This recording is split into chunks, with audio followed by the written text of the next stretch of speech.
Excellencies, I must commend the permanent mission of Norway and the Universal Rights Group for launching this initiative. I have no doubt that member states will benefit from this important tool as they undertake the process of electing members to the Human Rights Council. Excellencies, upholding human rights is at the heart of the United Nations.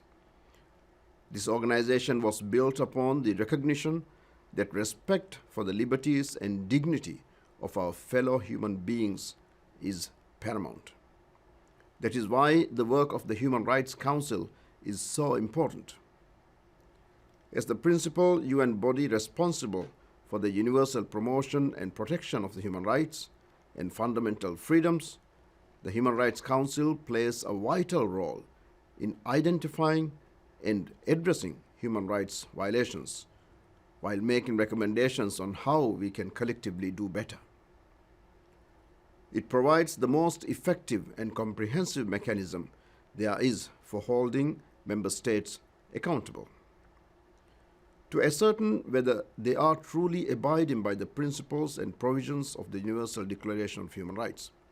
Essentially, the Human Rights Commission mainstreams human rights into the work of the United Nations.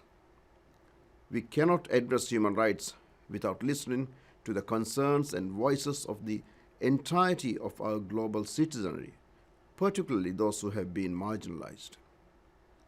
The election to the Human Rights Council in October will give membership a chance to consider the scope of the voluntary pledges of the candidates on the human rights front. I look forward to working with the Human Rights Council as well as with each of you to address gender-based violence, to tackle stigma and discrimination, and to uphold political freedom and liberties. I thank you.